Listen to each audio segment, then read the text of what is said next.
ほう、向かってくるのか。逃げずにこのディオに近づいてくるのか。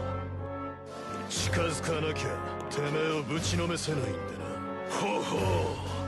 では十分近づくがよい。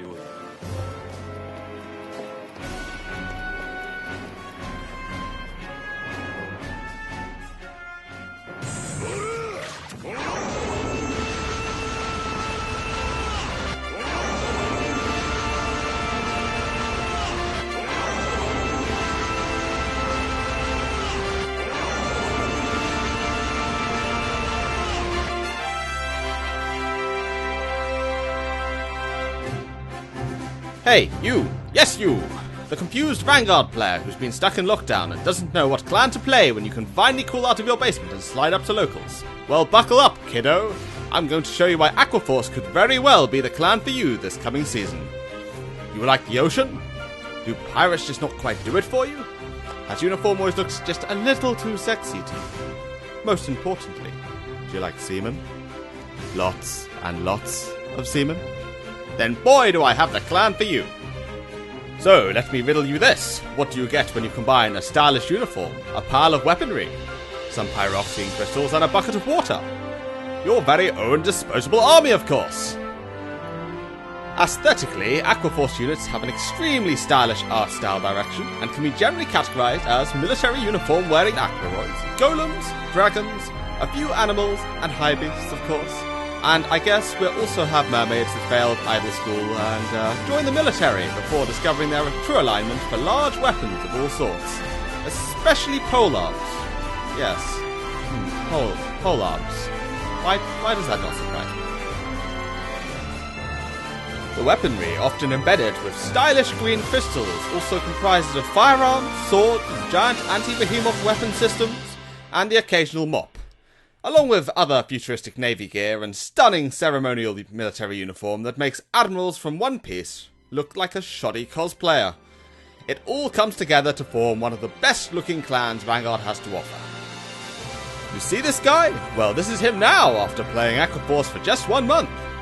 But of course, without gameplay, a clan doesn't exist at all. So let's move on, shall we? Summarized, Aquaforce specializes in performing this one singular action. As the glorious motion of battle, we look at it more deeply than every other clan, excluding potentially Novigrad. But anyhow, of course we also perform the stand action almost an equal number of times. Playing Aquaforce is a lot like commanding a relentless army of buff navy men, each pulling twice their own weight. With many exceptional rearguards, it will be hard to choose, I'm sure. Pick between iconic multi-attackers like Algos or Tidal Assault, or perhaps you want to use units that pack a little more of a punch. Riptide and Coral Assault may well be the units you need. But learning to recognize your assaults may be important, lest you end up in a not so desirable place. We have Tidal Assault, Wheel Assault, Coral Assault, Shotgun Assault, Calm Assault, Talwar Assault, Railgun Assault, Magnum Assault, Splash Assault, Tempest Assault, and many, many more still on their way. But with all these salts, we need somewhere to put them. But not to worry, we've got you covered. Being blessed by the glorious imaginary gift Accel, forget the limitations of 5 rearguard circles. You can now access unlimited extra rearguard circles, granting you free goodies with draws and moderate power boosts for your multi-attackers. There is a slight cost, of course, being an Accel clan and all, which can make your opponent checking damage triggers feel similar to the sensation of stepping on a well-placed Lego brick. But not to worry, this problem can easily be averted by the numerous units that bulk up power levels harder than Popeye cracking open his 8th can of spinach for the day. Alternatively, there is the much simpler method of just sacking triggers. What's that you say? You don't know which of the many decks to choose from?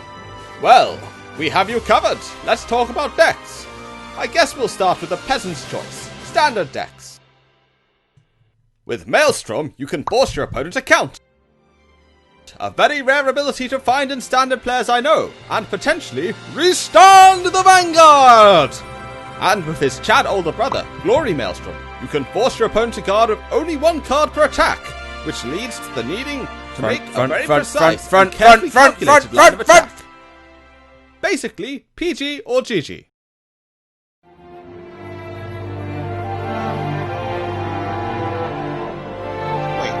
triggers or just runs? Always runs. Pew!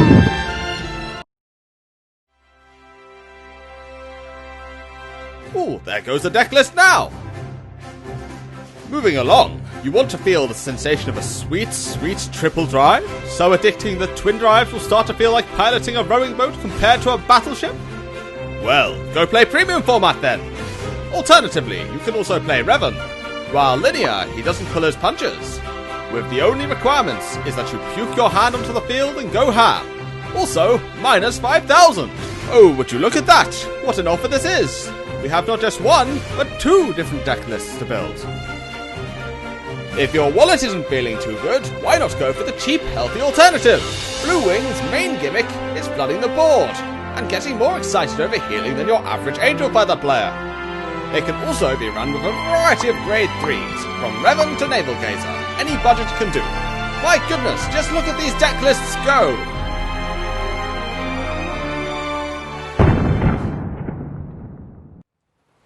Warning, the next section may offend standard players, as the required brain power increases substantially. If your IQ is below 70, it is advised that you click off the video now. Now then, onto a format for only true intellectuals. Premium format. This is where the fun begins. Starting with... What? Really? You really think they don't know what it means?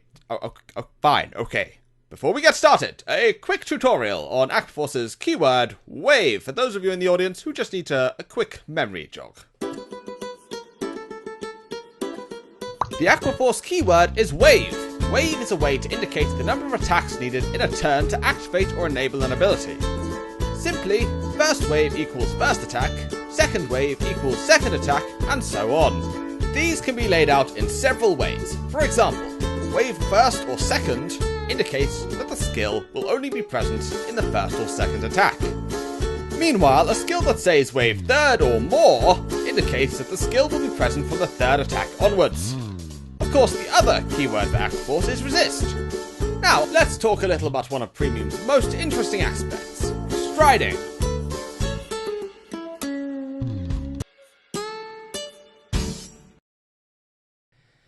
Aquaforce is blessed with some of the best strides the game has to offer. Lambros brings cost-free multi-attacking, Alexandros grants multi-attacking at high numbers and a late-game scaling. Valios Returns brings his attack power lock and draw power for when you're worried about damage trigger checks. And the new Gembold stride provides one of the best first strides the game has to offer, with draw power, retire, and multi-attack. But why stop there? Guard-wise, we have one of the best G-Guardians in Johannes, granting resist and the inability for your rear guards to be hit, while pumping up a large shield value based on the number of rear guards you have. Meanwhile, Galphilia operates by wave. While her guard value isn't that strong, she is one of the greatest utility G-Guards in the game currently, with the ability to outright just win the Link Joker matchup. That many struggle with the lock mechanic, but lock is ineffective under her command. Her ability can also be used to countercharge and help reduce the cost of Johannes by flipping herself face down. Finally, we have a decent 25k guard in Ice Barrier Dragon. While he's no Bryanak or Trishula, he does bring solid guard options, operating best in the first or fourth battle onwards. In terms of the Zeroth dragons, Aquaforce is blessed with one of the strongest ones in Megiddo, often allowing for attack numbers in the double digits, allowing you to rotate units around an Accel circle. If your opponent is on 4 damage, or maybe 5, this could be a great finishing option. If low on resources, or if your opponent has high guard values in hand. The pirates may hit higher attack powers than Megiddo, but we hit a lot faster. Although things have not been quite the same since Megiddo found out about opening an OnlyFans account. Out of the 3 clans it's available for, the Progenitor Dragon, Ballerina, is arguably most suitable for Aquaforce, often producing lethal turns from 3 damage onwards, and with the help of Gembold Dragon, you can easily have enough grade 1s and 0s spare in your hand to turn off all but perfect guards. Here's some example footage of a Ballerina turn. So I guard with 3? No. Wait, so I can't guard? No. So I literally just lose then? Yes.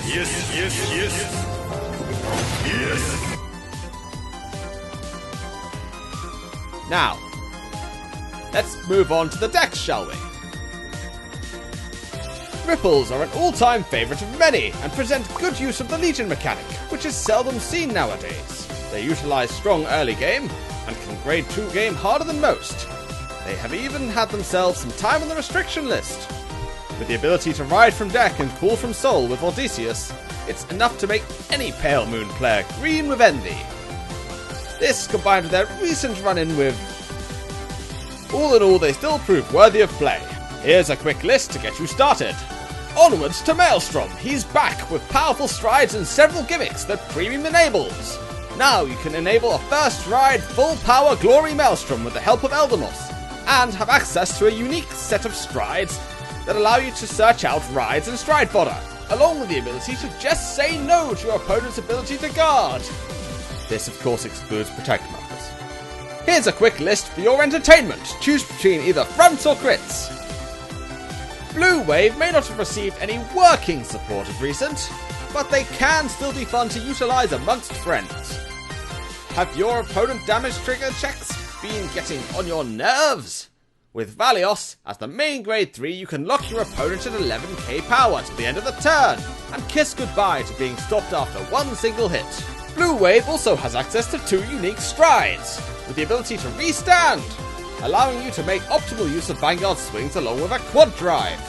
And of course, what kind of Admiral would I be without a fun deck list for you to try at home? If control and draw power are more your thing, perhaps Thavas will float your boat. Thavas gets all the battle sirens like the absolute Chad that he is, with both control and resource management ability. It makes for the fun playstyle, lots of options. While the unique Thavas strides are not the greatest, the deck can make some of the best usage of the generic ones, such as Alexandros and Gembot. By implementing Tide Assault and Saberflow Sailor, along with a variety of other rearguard units, such as Coral Assault, and a gift mark creator such as Diamantes, you can bring draw, multi-attack, and large numbers to the table. Here's a fun list to experiment with. Blue Wings once again make their return, as they are once again cheap, but can also operate extremely well with the generic strides and utilise a variety of grade 3s depending on your needs. They can also play a mean grade 2 game. The only downside is due to needing to run a heavy number of Blue Wings to make use of their effects. So you lose out on the versatility that some of the generic grade 1s and 2s provide. Anyhow, here's another deck list to get you started. Saving the best till last, of course, my personal favourite, Goodstuff.deck. Why commit to a single sub-plan when you can pick the cream of the crop and make the most use of available strides? And I do believe that covers everything, and I mean everything there is to know about Aquaforce. So I hope I gave you some inspiration to get out there and play Aquaforce in whichever format you choose to enjoy. I can't help but feel like I've forgotten something though.